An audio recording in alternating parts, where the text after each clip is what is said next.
হরে কৃষ্ণ। সকলকে আবারও কৃষ্ণপ্রীতি শুভেচ্ছা জানিয়ে আমাদের ধারাবাহিক শ্রীমদ্ ভগবদ গীতার ক্লাসে আপনাদেরকে স্বাগতম জানাচ্ছি। আজ আমরা শ্রীমদ্ ভগবদ গীতার অন্তর্গত দ্বাদশ অধ্যায়ের 10 নম্বর শ্লোক নিয়ে আলোচনা করব। শ্লোকটি অত্যন্ত গুরুত্বপূর্ণ। বিশেষ যারা সাধারণ ব্যক্তি আছেন, যারা পূর্ণরূপে বৈষ্ণব ধর্মের মতো জীবনযাপন করতে চান না, তাদের জন্য একটি অত্যন্ত গুরুত্বপূর্ণ শ্লোক। তাই প্রত্যেকের কাছে আমরা অনুরোধ করব যে আপনারা অবশ্যই এই শ্লোকটি সম্পূর্ণভাবে বা ভিডিওটি সম্পূর্ণভাবে শ্রবণ করবেন এবং আপনাদের জীবনকে পবিত্র করবেন এবং এর থেকে কৌশল বের করবেন যে কিভাবে আপনি আপনার জীবনে ভগবানের সেবায় লাগাতে পারেন। তো চলুন শুরু করে। শুরুতে ছোট্ট একটি অনুরোধ, যারা চ্যানেলে প্রথমবার এসেছেন অবশ্যই চ্যানেলটি সাবস্ক্রাইব করবেন এবং ভিডিওটি ভালো লাগলে অবশ্যই লাইক এবং শেয়ার করবেন। তো চলুন শুরু করি। নম ওম বিষ্ণুপাদায় কৃষ্ণ প্রেষ্ঠায় ভূতলে শ্রীমতী ভক্তি বেদান্ত স্বামিনীতি নামিনে নমস্তে সারস্বতী দেবী গৌরবাণী প্রচারিণে নির্বিশেষ শূন্যবাদী পাশ্চাত্য দেশতারিণে বাঞ্ছাকল্পতরুর্ভৈশ্চ কৃপা সিন্ধু ব্যবচ পতিতানাং পাবনেভ্যো বৈষ্ণবেভ্যো নমো নমঃ। জয় অনন্ত কোটি বৈষ্ণববৃন্দ কি জয়, শিলা প্রভুপাদ কি জয়, নিতাই গৌর সীতানাথ প্রীতি প্রমানন্দে হরি বল। হরে কৃষ্ণ কৃষ্ণ কৃষ্ণ হরে হরে, হরে রাম রাম রাম হরে হরে। ওম নমো ভগবতে বাসুদেবায়। ওম নমো ভগবতে বাসুদেবায়। ওম নমো ভগবতে বাসুদেবায়। শ্রীমদ্ ভগবদ গীতা দ্বাদশ অধ্যায় ভক্তিযোগ, শ্লোক নম্বর 10। অভ্যাস ওপি অসমর্থ ওষি মৎকর্ম পরমা ভব মদার্থম ওপি কর্মাণি কুর্বম সিদ্ধিম অবাপ্স্যসি। অভ্যাস ওপি অসমর্থ ওষি মৎকর্ম পরমা ভব মদার্থম ওপি কর্মাণি কুর্বম সিদ্ধিম অবাপ্স্যসি। হরে কৃষ্ণ। এখন আমরা এই সংস্কৃত শ্লোকের শিল প্রভুপাদ কর্তৃক যে বাংলা ভাষানুবাদ দেওয়া হয়েছে সেই ভাষানুবাদ আমরা শ্রবণ করব। অনুবাদ: যদি তুমি এমনকি অভ্যাস করতে অসমর্থ হও তাহলে আমার প্রতি কর্মপরায়ণ হও, আমার জন্য কর্ম করেও তুমি সিদ্ধি লাভ করতে পারবে। আমি আরেকবার পড়ছি, যদি তুমি এমনকি অভ্যাস করতেও অসমর্থ হও তাহলে আমার প্রতি কর্মপরায়ণ হও, আমার জন্য কর্ম করেও তুমি সিদ্ধি লাভ করতে পারবে। হরে কৃষ্ণ। জয় শিল প্রভুপাদ কি জয়। এখন আমরা শিল প্রভুপাদ কর্তৃক এই সংস্কৃত শ্লোকের উপরে যে তাৎপর্য প্রদান করা হয়েছে সেই তাৎপর্যের আলোকে আমরা এই শ্লোকটি হৃদয়ঙ্গম করার চেষ্টা করব। শ্লোকটি আগেই বলেছি অত্যন্ত গুরুত্বপূর্ণ। বিশেষ যারা ভক্তিযোগের পূর্ণভাবে ভক্তিযোগে আপনারা যুক্ত হতে এখনও সময় লাগছে বা কষ্ট হচ্ছে তাদের জন্য এখানে পরমেশ্বর ভগবান স্পষ্ট করে বললেন যে অভ্যাসে অপি অসমর্থ ওষি। এই কথাটি বলার উদ্দেশ্য কি? এই কথাটি বলার উদ্দেশ্য হচ্ছে 9 নম্বর শ্লোকে পরমেশ্বর ভগবান বলেছিলেন। 9 নম্বর শ্লোকে বলেছেন, অথ চিত্তম সমাধাতুম না শক্ষ্যসি ময়ি স্থিরম অভ্যাস যোগেন ততো মাম ইচ্ছাপ্তুম। ধনঞ্জয় বলছে, হে ধনঞ্জয়, তুমি স্থিরভাবে আমাতে চিত্ত সমাহিত করতে সক্ষম না হও তবে তাহলে অভ্যাস যোগের দ্বারা আমাকে প্রাপ্ত করো। অর্থাৎ অভ্যাস করো, প্র্যাকটিস করো, কমসে কম প্র্যাকটিস করো। হ্যাঁ, এই কথাটি বলার উদ্দেশ্য 8 নম্বর শ্লোকে রয়েছে। 8 নম্বর শ্লোকে বলেছিল যে ময়ি এব মন অধাচ্ছ্ব ময়ি বুদ্ধিম নিবাসায়। অর্থাৎ ভগবান বলছে তোমার মন এবং বুদ্ধিকে আমাতে স্থির করো। যদি তারপর বলছে যদি তুমি না পারো তাহলে অভ্যাস করো। এখন বলছে যদি তুমি অভ্যাস না করতে পারো তাহলে কমসে কম কর্ম করো। কত সুন্দরভাবে, অর্থাৎ ভগবান সকলকে সুযোগ দিয়েছে। গীতা সাধারণত বুঝতে না পারার কারণে বিভিন্ন ধরনের প্রবলেম তৈরি হচ্ছে। এর থেকে সহজ সরল পন্থা আপনি বলুন কোথায় আছে পৃথিবীর? কত সুন্দরভাবে প্রথমে বলছে যে এটা স্বাভাবিকভাবে আপনি যদি মন দিয়ে কোনো কাজ না করেন আপনি করতে পারবেন। আপনি ব্যবসা করেন, আপনি চাকরি করেন, আপনি পড়াশোনা করেন, আপনি সংসার করেন, সেখানে যদি আপনার মন না থাকে, আপনার বুদ্ধি সেখানে যদি অর্পণ না করতে পারেন, আপনি কি সেখানে সাকসেস হতে পারবেন? আপনি কি সেটা সফলভাবে করতে পারবেন? তাই ভগবান বলছেন ময়ি এব মন অধাচ্ছ ময়ি বুদ্ধিম নিবাসায়, তোমার মন এবং বুদ্ধি আমাতে অর্পণ করো। তো আমাদের মন চঞ্চল, আগের ক্লাসে আমরা বলেছি। তো মন চঞ্চল, ঠিক আছে, এক কাজ করো, তাহলে মন তো চঞ্চল, অভ্যাস করো, প্র্যাকটিস। তো একটা গাইডেন্সের মাধ্যমে এটা এই সময় করতে হবে। তো গাইডেন্স, তো এবার গাইডেন্সের মাধ্যমে অর্থাৎ শাস্ত্র অনুযায়ী আপনি জীবনযাপন করেন। তো যদি কখনো এমন হয় যে না, শাস্ত্র অনুযায়ী আমি অভ্যাস করতে অসমর্থ, এই যে কর্ম, এই কর্ম আমি অভ্যাস করতেও অসমর্থ, তো তখন পরমেশ্বর ভগবান ছাড়ছে না। দেখুন, তখন পরমেশ্বর ভগবান সুন্দর একটি তত্ত্ব দিলেন। ঠিক আছে, তুমি তো, তোমার একটা জীবন আছে, তোমার জীবনে তো তোমাকে কিছু না কিছু করতেই হয়। হয় কি না বলুন? তো তুমি সেই কর্মের সাথে সাথে তুমি এমন কি কিছু করতে পারো না যা পারমার্থিক কাজে লাভদায়ক হয়? তাই ভগবান বলছেন অভ্যাসে অপি অসমর্থ অসি, যদি তুমি সেই অভ্যাস করতেও হ্যাঁ অসমর্থ হও, অর্থাৎ তোমার মনকে কৃষ্ণের ভাবনায় লাগাতে পারছো না। ভগবান বলছেন মনমানা ভাব মদ্ভক্ত, অর্থাৎ তোমার মনকে আমার ভাবনায় নিযুক্ত করো, তুমি আমার ভক্ত হও। হ্যাঁ, তো না, এটা আমার দ্বারা অতটা সম্ভব হচ্ছে না প্রভু। তো ভগবান বলছে ঠিক আছে, চিন্তা নেই। ভগবান বলছেন মত কর্ম পরমা ভাব, তুমি আমার জন্য কর্ম করো। মত কর্ম পরমা ভাব, তুমি আমার জন্য কর্ম করো, যে কোনো ধরনের কর্ম তুমি আমার নিমিত্তে করো। তোমার যে কর্ম, অর্থাৎ তুমি বাড়ি বানাও, কিন্তু তুমি মনে মনে ভাবো না যে আমি বাড়িটি কৃষ্ণের জন্য বানাচ্ছি। অথবা যারা কৃষ্ণ ভাবনামৃত প্রচার করছে তাদেরকে তুমি সহযোগিতা করো। এই কথাটি ভগবদ্গীতায় দুইবার, এর আগেও দুবার বলেছে। 11 অধ্যায় 55 নম্বর শ্লোকে পরমেশ্বর ভগবান বলেছেন মত কর্মকৃত মত ভক্ত। হ্যাঁ, তো মত কর্মকৃত, ভগবানের জন্য কর্ম করুন। যারা ভগবানের কাজ করছে তাদের আপনি সহযোগিতা করুন, যারা কৃষ্ণ ভাবনায়। এই সহযোগিতাগুলো আপনার কাছ থেকে, যেমন এই যে কৃষ্ণ ভাবনা, এত সুন্দর কৃষ্ণ ভাবনামৃত পরিচালিত হচ্ছে, তো যে কোনো সংগঠনের মতোই এই সংগঠনটি পরিচালনার জন্য অর্থের প্রয়োজন হয়, শক্তির প্রয়োজন হয়, জনবলের প্রয়োজন হয়, শ্রমের প্রয়োজন হয়। আপনি আপনার সামর্থ্য অনুযায়ী আপনার যা আছে আপনি যেখান থেকে যতটুকু পারেন ততটুকু করেন। আমরা গীতাদান প্রকল্প পরিচালনা করছি। আমাদের উদ্দেশ্য হচ্ছে প্রত্যেকটা স্কুলের প্রত্যেকটা স্টুডেন্টদের কাছে ফ্রিতে গীতা পৌঁছে দেওয়া, ট্রাইবেলদেরকে এই গীতা পৌঁছে দেওয়া। কারণ সেসব জায়গায় বিভিন্ন সম্প্রদায় যে তাদের গ্রন্থ ফ্রি দেওয়ার মাধ্যমে তারা তাদেরকে ধর্মান্তরিত করছে। ইসকন মায়াপুরে এই ধরনের একটি প্রজেক্ট তৈরি করেছে যে ট্রাইবেলদেরকে আমরা দেখব যে ট্রাইবেল কেয়ার রয়েছে। আপনারা আমাদেরকে গীতা দান করতে পারেন। আপনি গীতা দান করতে চাইলে আপনার এটা মহান উদ্যোগ। প্রত্যেক মাসে আপনি একটা যদি গীতা দান করেন কি এমন ক্ষতি হবে? এই কথাটি ভগবান এখানে বলেছেন মত কর্ম পরম ভব। যদি আপনি অভ্যাস করতে হন তাহলে এমন কিছু করুন যাতে আপনি কৃষ্ণের সাথে যুক্ত থাকতে পারেন। আপনি কিছু অর্থ দান করতে পারেন যাতে মন্দিরটা সুন্দরভাবে চলে। কারণ মন্দির কারা চলে? গৃহস্থদের অর্থে চলে। আপনার ফ্যামিলি চালানোর পাশাপাশি আপনি যদি প্রতি মাসে কিছু কন্ট্রিবিউট করতে পারেন তাও তো অনেক কিছু। লাখ লাখ টাকা যারা দিতে পারে, কিন্তু আপনি আপনার জায়গা থেকে কিছু কন্ট্রিবিউট করতে পারেন,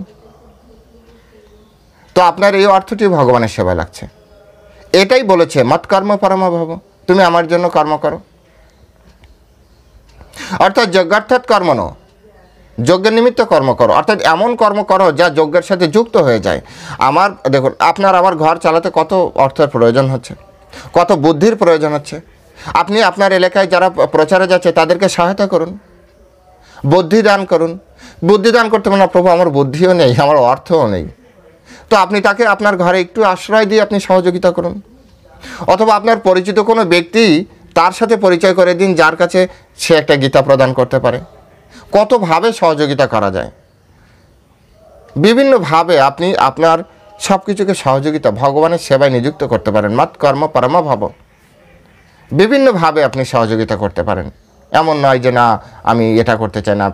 আপনার বিজি লাইফেও আপনি প্রতিদিন করতে পারছেন না, ঠিক আছে, সপ্তাহে একদিন করুন। সপ্তাহে একদিন আপনি হেল্প করুন কৃষ্ণ ভক্তদেরকে। আপনার বাড়িতে না হোক আশেপাশে একটি বাড়িতে একটা ভগবত সভার আয়োজন করিয়ে দিন, যেখানে যে কিছু ভগবত কথা বলার মাধ্যমে সকলে তাদের জীবনকে পরিবর্তন করতে পারবে। আপনি চাইলে অনেক কিছু করতে পারেন, কিন্তু আসলে আপনি জানি না যে না হয়তো আমি জব করতে পারছি না, তা না হলে আমি তো ভগবানের কাছে যেতে পারবো না। ভগবান এখানে ওটা একটা অপশান, কিন্তু ভগবান এখানে আরও সুন্দর অপশান রেখেছেন মত কর্ম পরমা ভাব।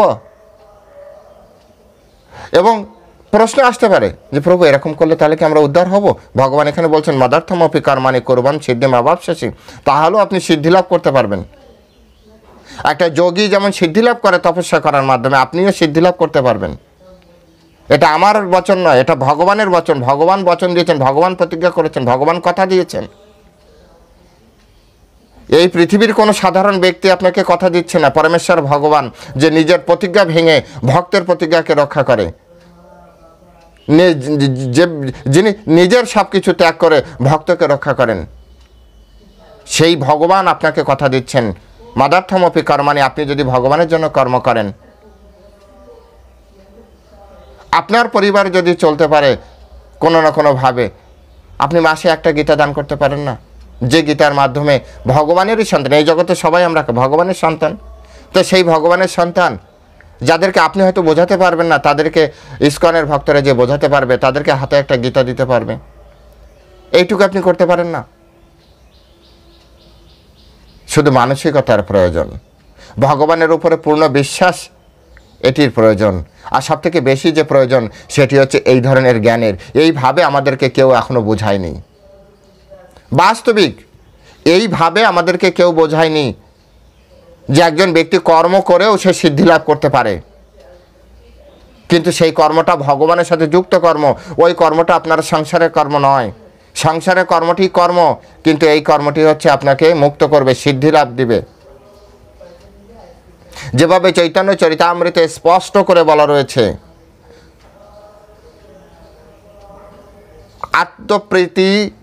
আত্মপ্রীতি বাঞ্ছা করে তাকে বলে কাম, কৃষ্ণেন্দ্রিয় প্রীতিবাঞ্ছা ধরে প্রেম নাম। আত্ম ইন্দ্রিয় প্রীতিবাঞ্ছা, আত্ম ইন্দ্রিয় বাঞ্ছা করে, অর্থাৎ নিজের ইন্দ্রিয় তৃপ্তির জন্য কাজ করে, নিজে ঘর বানায়, মানে নিজে ঘর বানাচ্ছে, নিজে খাওয়া দাওয়া করছে, নিজের সব কিছু নিজের জন্য কিছু করছে, তো সেক্ষেত্রে কি হচ্ছে, তার সেটা কামনা বাসনা পূর্ণ হচ্ছে, আর এর ফলে তার জড়বন্ধন হচ্ছে। কামনা বাসনা থাকলে জড়বন্ধন হচ্ছে। কিন্তু কৃষ্ণেন্দ্রিয় প্রীতিবাঞ্ছা, যদি কৃষ্ণের জন্য আপনি, কৃষ্ণের আনন্দের জন্য আপনি কিছু করেন, কৃষ্ণ আনন্দ পায় কিসে? পারমার্থিক কর্মে। এবার আপনার কর্মটা আপনি পারমার্থিকে কনভার্ট করুন। প্রবলেমটা ওখানে যে আমরা সেটি করছি না, প্রবলেমটা ওখানে যে এইভাবে আমাদেরকে কেউ শেখাচ্ছে না, প্রবলেমটা এখানে যেখানে আছে সেই জায়গাটি আমরা যাচ্ছি না, যেখান থেকে আমরা শিখতে পারি।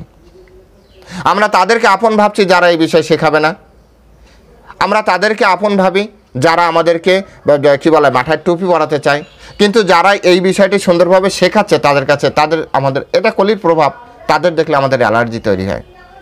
পরমেশ্বর ভগবান এখানে কত সুন্দরভাবে বলেছেন, মত কর্ম পরমা ভাবো, আমার জন্য কর্ম করো, কর্ম করতে হবে, আর কিছু না। আরে কিছু না পারেন, ভগবানের জন্য দুটো ফুল তুলে ভগবানের চরণে দিয়ে দিন। মত কর্ম পরমা ভাবো, ছাড়িয়া বৈষ্ণবের সেবা উদ্ধার পাইয়াছে কেবা। বৈষ্ণব সেবা না করে এই জগতে কেউ উদ্ধার পায়নি। বৈষ্ণবদের সহযোগিতা করুন। বৈষ্ণবরা সাধারণত বৈরাগী হয়, তাদের জীবন পরিচালনা করতে গেলেও বর্তমান জগতে কিছু জড়জাগতিক অর্থের প্রয়োজনে তাদেরকে সহযোগিতা করুন। যার যেমন সামর্থ্য আছে সেই সামর্থ্য অনুযায়ী, যিনি পূর্ণরূপে বৈষ্ণবিজম গ্রহণ করতে পারেননি তাদেরকে বলা হচ্ছে, এখানে বলা হচ্ছে অভ্যাস অপি অসমর্থ অসি, যারা অভ্যাস করতে অসমর্থ তাদের জন্য, তাদের শক্তি সামর্থ্য সব কিছু ভগবানের ভক্ত। এগুলো খুব সাধারণ, হ্যাঁ, এগুলো জানাটাও অনেক দুর্বোধ্য, কারণ এগুলো শাস্ত্রের ভিতরে নিহিত আছে। তাই শাস্ত্র যারা জানে তাদের সঙ্গ করলেও তবে আমরা জানতে পারবো। এই জন্য তো বলেছে সাধুসঙ্গ সর্বশাস্ত্রে কয়, লবমাত্র সাধুসঙ্গ সর্বসিদ্ধি হয়।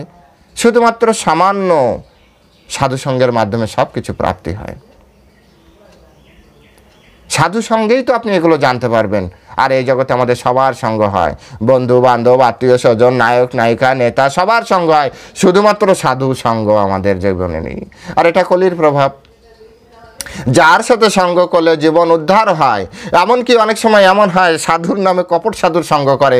এর পিছনে কপট সাধুর দোষ না, দোষ হচ্ছে আমার ভিতরে কপটতা রয়েছে। যে যেমন ব্যক্তি ভগবান তাকে সেই ব্যক্তির সাথে মিলিয়ে দেয়, তা নাহলে একসাথে চলতে পারবে না। তো তেলের সাথে তেলে মিশিয়ে আপনা চলে, জলের সাথে জল মিশিয়ে আপনা, তেলে জলে মিশাইলে কবু তো মিশে না। জল জলের সাথে মিশে যাবে, তাই জল গড়িয়ে গড়িয়ে জলের ওখানে যাবে। তেল তেলের সাথে মিশে যায়, তাই তেল গড়িয়ে গড়িয়ে তেলের কাছে যাবে। কিন্তু তেল আর জল একসাথে মিশবে না। তাই ভগবান কখনো এই ব্যক্তিদের একসাথে রাখে না। যদি আপনি অত্যন্ত অনেস্ট হন তাহলে আপনাকে কখনোই ভগবান কপট গুরুর কাছে দিতে পারে না। কোনোদিন আপনার কপট সাধুর সাথে সম্পর্ক তৈরি হবে না যদি আপনার ভিতরে অনেস্টি থাকে, আপনার ভিতরে কৃষ্ণের প্রতি ভালোবাসা থাকে, আপনার ভিতরে সৎ চিন্তা থাকে, আপনার ভিতরে সৎ উদ্দেশ্য থাকে। আপনার ভিতরে যদি কোনো ছলনা, কোনো কপটতা না থাকে তাহলে জীবনে কখনো কোনোদিন কোনো সময় আপনার কপট ব্যক্তির সঙ্গে সঙ্গ হবে না, লিখে রাখুন। কিন্তু যদি আপনার ভিতরে কপটতা থাকে, আপনার ভিতরে ছলনা থাকে, আপনার ভিতরে ছল করার প্রবণতা থাকে, তাহলে আপনার সাথে সেই সব ব্যক্তির রিলেশন তৈরি হবে যারা এই ধরনের, তাহলে আপনিও মিশতে পারবেন না, আপনি তার কথাগুলি গ্রহণ করতে পারবেন না।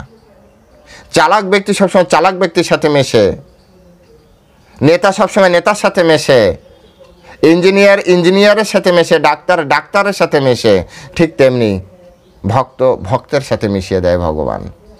একসাথে রাখতে হবে তো, এটা ভগবানের থেকে এই বিষয়টি নির্ধারিত হয়।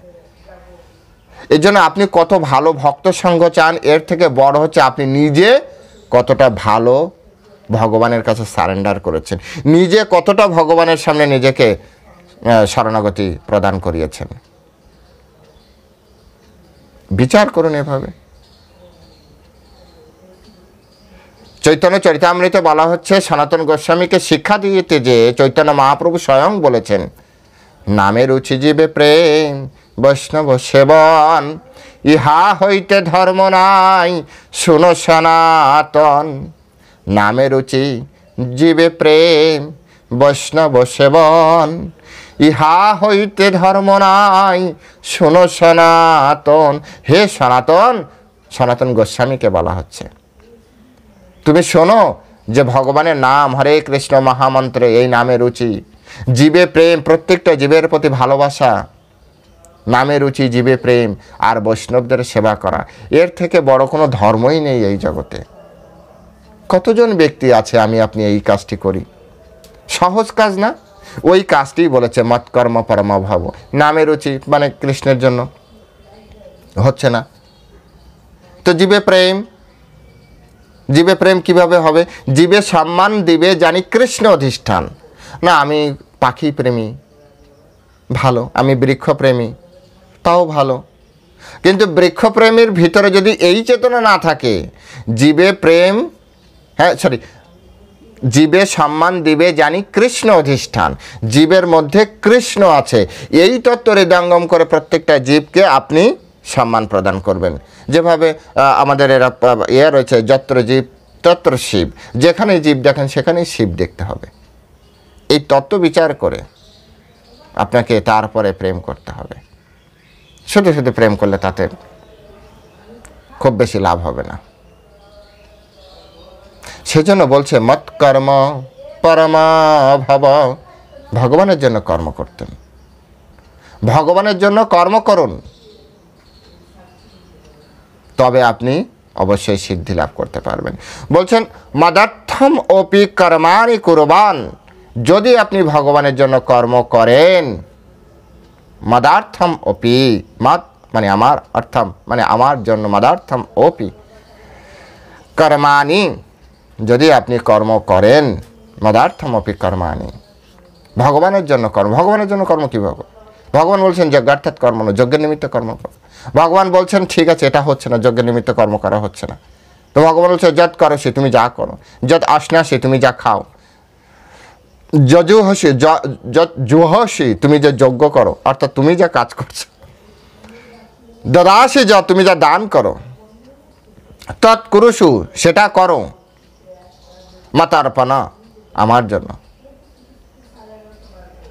তুমি যা মানে কি বলে, যা কিছু করো, যা আহার করো, তারপরে তুমি যজ্ঞ করো, তপস্যা করো, দান করো, সব কিছু আমার নিমিত্তে করো, মানে আমাকে মাঝখানে, মানে মাঝখানে কি আমাকে ওর সাথে জুড়ে দাও,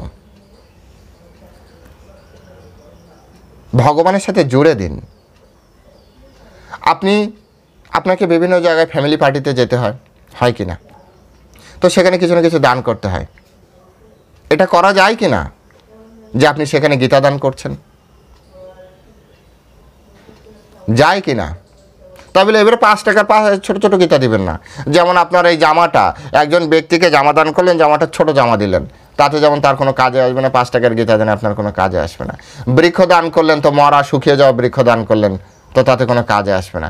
এমন জিনিস দিন যাতে গীতা দান করতে গেলে গুরু পরম্পরার ধারা দেখতে হবে। সেই গীতার মাধ্যমে অনেক অনেক জীবন ভক্তিতে যুক্ত হয়েছে, এমন গীতা দিতে হবে। চালাকি করলে বিপদ পড়বেন। হ্যাঁ, প্রভু বলেছে ঠিক আছে 5 টাকার একটা গীতা দিয়ে দিই, না। ভক্তরা পথ দেখাবে, ভক্তদের পথ দেখানো পথে চলুন। আপাতত আগামী 10,000 বছর পর্যন্ত ইসকনের গীতা দিন, কারণ এই মিশন 10,000 বছর পর্যন্ত চলবে। পাওয়ার অফ অ্যাটর্নি নিয়ে শিল প্রভুপাদ এসছে, শিল প্রভুপাদকে পাঠানো হয়েছে। তা নাহলে একজন 70 বছর বয়স্ক বৃদ্ধ সারা পৃথিবীব্যাপী এতটা আলোড়ন সৃষ্টি করতে পারত না। আপনাদের এলাকায় অনেক 70 বছর বয়স্ক ব্যক্তি আছে, কিভাবে সে ফ্যামিলিতে আছে একবার লাঞ্ছিত হচ্ছে, কিভাবে অপমানিত হচ্ছে, কিভাবে বঞ্চিত হচ্ছে, একবার যেয়ে দেখুন। সেই বয়স্ক ব্যক্তি, একজন 70 বছর বয়স্ক ব্যক্তি, তাও অপরিচিত জায়গায়, আমেরিকার মতো জায়গায় যেখানে তার পিতামাতাকেই সন্তানেরা সম্মান প্রদান করেন 18 বছরের পরে, সেখানে এই বৃদ্ধ বয়স্ক ব্যক্তি দ্বারা কিভাবে তারা পরিচালিত হলো। আর যে ব্যক্তির অপ্রকটের পরেও এত বছর ধরে ডে বাই ডে প্রতিষ্ঠান বাড়ছে, তার মানে কি আপনারা বুঝতে পারছেন না যে এই প্রতিষ্ঠানটা আসলে শিল প্রভুপাদ উপলক্ষ মাত্র। শিল প্রভুপাদকে ভগবান পাঠিয়েছেন, শিল প্রভুপাদের মাধ্যমে একজন ব্যক্তি সব কিছু তো কারো না কারো মাধ্যমে করায় ভগবান। যেমন যুদ্ধটি ছিল, কুরুক্ষেত্রের যুদ্ধ ছিল কৃষ্ণের, কিন্তু অর্জুনকে উপলক্ষ করে যুদ্ধ জয় করিয়েছেন। এগুলো তো কিন্তু সিম্পল, এগুলো বোঝার জন্য যে আপনার অনেক বেশি মেধা দরকার এমন কিছু নয়। কিন্তু ধর্ম স্থাপনের জন্য অর্জুন আসেনি, ধর্ম স্থাপনের জন্য কৃষ্ণ এসেছে। অর্জুন সাধারণ জীব, আর তারপরে আবার ভক্ত। সে তো বলেছিল আমি বনের মধ্যে যে আমরা ভিক্ষা করে খাবো। কৃষ্ণ বলছে যে যুদ্ধ তো তোমারই না, এই যুদ্ধ তো ধর্মযুদ্ধ, ধর্ম প্রতিষ্ঠানের জন্য, ধর্ম স্থাপনের জন্য আমি এসেছি, যুদ্ধ তো আমার হয়ে তুমি করবে। ঠিক তেমনি ভগবান সনাতন ধর্মের প্রচার প্রসার সারা পৃথিবীতে করবেনই। শিল প্রভুপাদকে উপলক্ষ হিসেবে গ্রহণ করা হয়েছে, আর সেই শক্তি তাকে প্রদান করা হয়েছে, তা নাহলে বৃদ্ধ বয়সে এতটা করতে পারে। তো আগামী 10,000 বছর পর্যন্ত আপনারা ইসকনের গ্রন্থ সব জায়গায় দান করুন, ইসকনের গ্রন্থ পড়ুন, ইসকনের গ্রন্থের মাধ্যমে জীবন পরিচালনা করুন। আর এটা প্রমাণিত, এমন না যে আমি বলছি তাই এটা করতে হবে, প্রমাণিত। সারা পৃথিবীতে দেখুন ইসকন আসার পরে ডে বাই ডে ইসকন বাড়ছে কি না, ইসকনের ভক্ত বেশি হচ্ছে কি না। তো কিছু যদি পাওয়ার না থাকে তাহলে কি এরকম হয় নাকি? কিছু অলৌকিক শক্তি বা ভগবানের কৃপা যদি না থাকে তাহলে এত ব্যক্তি মোটিভেট হয় নাকি? এগুলো আপনাদের এইটুক তো মনে হয় বুদ্ধি থাকতে হবে নাকি? সেজন্য আপনাদের কাছে সবসময় বিনীত রিকোয়েস্ট করি, প্রত্যেকের জায়গায় যখন কাউকে কিছু দান করেন, গীতা দান করেন, মন্দিরে গীতা দান করেন, আমার ফোন নাম্বারে যোগাযোগ করবেন, ফোন নাম্বার তো দেওয়া রয়েছে। আপনার কর্মের কিছুটা অংশ ভগবানের সেবায় লাগবে। মদার্থম অপি কর্মাণি, আমার জন্য কর্ম করো। আর এই ধরনের কর্মে অন্তত মাসে একটা বৈষ্ণব সেবা দিন। মাসে, ঠিক আছে মাসে পারছেন না, 3 মাসে একটা বৈষ্ণব সেবা দিন। 3 মাস অন্তর ধরে আপনার এলাকায়, এমন না আমাকে ডাকতে হবে আরেকজনকে ডাকতে হবে, আপনার এলাকায় যারা বৈষ্ণব তাদেরকে সেবা দিন। এমন না আপনাকে প্রভু বৈষ্ণব সেবা অনেক খরচ, পনির খাওয়াতে হবে, সয়াবিন খাওয়াতে হবে, বড় বড় মিষ্টি খাওয়াতে হবে। আপনি খাওয়াতে পারলে এটা খুবই ভালো। কিছু যদি না পারেন, একটু ডাল, একটু অন্ন ভগবানের ভোগ লাগিয়ে প্রসাদ খেতে দিন।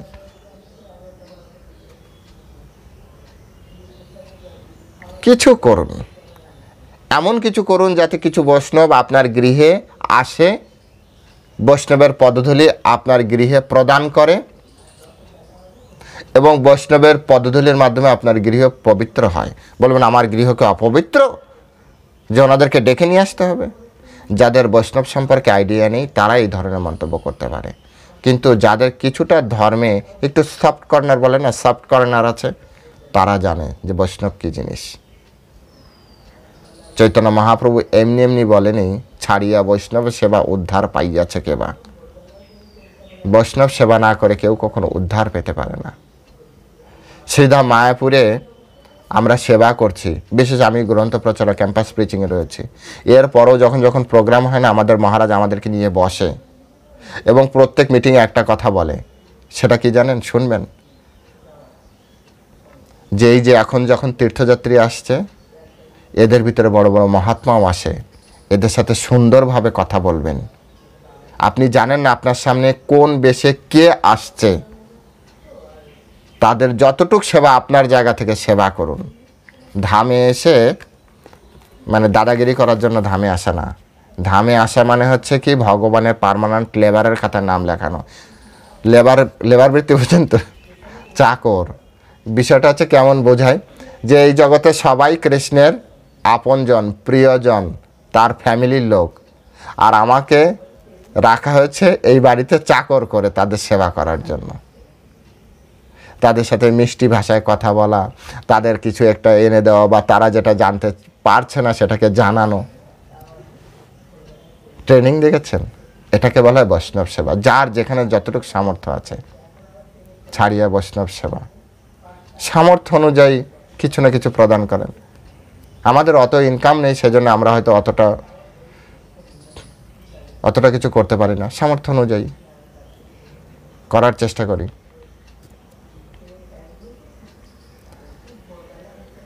যদি কারো রুম লাগে, যদি সে ঠিক সময় আমাদের সাথে কন্ট্যাক্ট করার চেষ্টা করে, তাদেরকে রুম করে দিই। তো এটাও এক ধরনের বৈষ্ণব সেবা, তীর্থযাত্রীর সেবা। এছাড়াও যদি এখানে আসার পরে কোনো ধরনের হেল্প লাগে, আমরা করে দিই। আমি অন্নদানের সামনে গ্রন্থ প্রচার করি। যদি কখনো এমন হয় আসলে খুব দুস্থ ব্যক্তি, যে মানে অন্য জায়গায় প্রসাদ পেতে পারবে না, আবার সে কুপনও পায়নি, যেহেতু অন্নদানের পরিচয় রয়েছে, আমি রিকোয়েস্ট করি, বললে শোনে, 1-2 জনে কী হবে, কিন্তু 20-25 জনকে তো প্রবেশের অধিকার আমারও নেই। 1-2 জন হলে ঠিক আছে, প্রভু এনাকে একটু যেতে দিন, বয়স, স্থানকাল পাত্র দেখে, বয়স হয়ে গিয়েছে, যেতে পারছেন, এরকম ওরা ছেড়ে দেয়। আমার জায়গায় এরকম, মানে এক কথায় বোঝানোর উদ্দেশ্য হচ্ছে, আমি করছি তাই নয়, আমি এই কথাগুলি বোঝার, এই কথাগুলি বুঝতে হবে আগে। আমি করছি আপনাকে করতে হবে এমন নয়, আমি যেভাবে করছি ওইভাবে আপনাকে করতে হবে এমন না। বলার অর্থ হচ্ছে, বোঝানোর অর্থ হচ্ছে, আমাদেরকে আমাদের নিজের নিজের জায়গায় থেকে কিছু না কিছু বৈষ্ণব সেবা অবশ্যই আমাকে আপনাকে করতে হবে। সামর্থ্য অনুযায়ী কিছু না কিছু বৈষ্ণব সেবা অবশ্যই করতে হবে। তাই বলা হয়েছে, ছাড়িয়া বৈষ্ণব সেবা উদ্ধার পাইয়াছে কেবা। আপনি শিল প্রভুপাদ এখানে এই শ্লোকটার আপনারা তাৎপর্য পড়বেন, এখানে স্পষ্ট করে শিল প্রভুপাদ বলেছে, এই কথাগুলিই বলেছে, যে আপনি খুব সুন্দরভাবে ভগবানের সেবায় কিভাবে যুক্ত হতে পারেন, কিভাবে আপনি আপনার অর্থ, আপনার শক্তি, আপনার সম্পদ, আপনার মেধা, আপনার শ্রম, এই সব কিছুর মাধ্যমে আপনি ভগবানের সেবায় ভগবানকে সহযোগিতা করতে পারেন। তাই প্রত্যেকের কাছে আমরা অনুরোধ করি যে আপনি অবশ্যই সিদ্ধি লাভ করতে পারবেন। এখানে ভগবান বলছেন, মদার্থম ওপি কর্মাণি কুর্বম সিদ্ধিম অবাপ্স্যসি, আমার জন্য কর্ম করেও তুমি সিদ্ধি লাভ করতে পারবে। কলিযুগে এত সুন্দর পন্থা রয়েছে, শুধু ভগবানের জন্য কর্ম করুন আর অন্তিমে সিদ্ধি লাভ করুন। সিদ্ধি লাভ করা কি ভগবত ধাম যাওয়া না, এখানে একটি বিষয় হচ্ছে, সিদ্ধি লাভ করা হচ্ছে যারা বিভিন্ন ধরনের যোগ পন্থার মাধ্যমে সিদ্ধি প্রাপ্তি যোগী রয়েছে, তাদের যে গন্তব্য, সেই গন্তব্য আপনার প্রাপ্তি হবে। আবার আপনি যদি অত্যন্ত আন্তরিক হন, তাহলে বৈষ্ণবের কৃপায়, বৈষ্ণব সেবায় যদি অত্যন্ত আন্তরিক হন, তাহলে বৈষ্ণবের কৃপার মাধ্যমে আপনি অবশ্যই ভগবত ধাম যেতে পারেন, যদি ভগবান কৃপা করে, ভগবান যদি চায়। আমি বললে বা আরেকজন বললে বা আরও 10 জন বললে যা বলবো তাই হবে তা না। ভগবান এখানে বলছে সিদ্ধি। এই সিদ্ধি যে কী সিদ্ধি দিবে, ভগবান কিন্তু বলেনি এখানে কী ধরনের সিদ্ধি দিবে। অষ্টাঙ্গ যোগের সিদ্ধি রয়েছে, হ্যাঁ, অনিমা সিদ্ধি রয়েছে, লঘিমা সিদ্ধি রয়েছে, বিভিন্ন ধরনের সিদ্ধি রয়েছে, হ্যাঁ, ভক্তি জীবনে ভক্তি সিদ্ধি রয়েছে, বিভিন্ন ধরনের সিদ্ধি রয়েছে। তা ভগবান বলছেন সিদ্ধি প্রদান করবে। এবার এটা নির্ভর করছে ভগবানের উপরে। যখন আপনাকে কেউ যদি বলে যে আপনি এই কর্মটি করলে আমি আপনাকে কিছু না কিছু দিব, তো আপনি এখানে অনুমান করতে পারবেন না যে আসলে উনি আপনাকে কি প্রদান করতে পারেন। এখানে আপনার অনুমান করার কিন্তু কোনো অপশান নেই, এটা কিন্তু বুঝতে হবে, যেটাকে এখানে আপনার অনুমান করার অপশান নেই। উনি যা ইচ্ছে তাই দিতে পারেন, উনি চাইলে কোটি টাকার বা একটা উপহার দিতে পারেন, উনি চাইলে একটা আপনাকে 5 টাকার একটা উপহার দিতে পারেন। ঠিক তেমনি ভগবান এখানে বলছেন যে কুর্বম সিদ্ধি মাবাপসি, আমি অবশ্যই আপনাকে সিদ্ধি প্রদান করব, আমি তোমাকে সিদ্ধি প্রদান করব। এখন ভগবান চাইলে ভগবান ধামেও নিয়ে যেতে পারে, ভগবান চাইলে বিভিন্ন ধরনের যোগীদের যে সিদ্ধি রয়েছে সেই সিদ্ধি প্রদান করতে পারেন, কিন্তু তিনি প্রদান করবেন এটা নিশ্চিত। তাই ভগবানের জন্য, ভগবানের ভক্তের জন্য কর্ম করুন, তাহলে অবশ্যই আপনার সব কিছু প্রাপ্তি হবে। হরে কৃষ্ণ, জয় শিলা প্রভুপাদ কি জয়। ভিডিওটি ভালো লাগলে অবশ্যই আপনারা লাইক শেয়ার করবেন এবং আপনি এই বিষয়ে কি ভাবছেন কমেন্ট সেকশনে আপনার মন্তব্য লিখবেন। হরে কৃষ্ণ।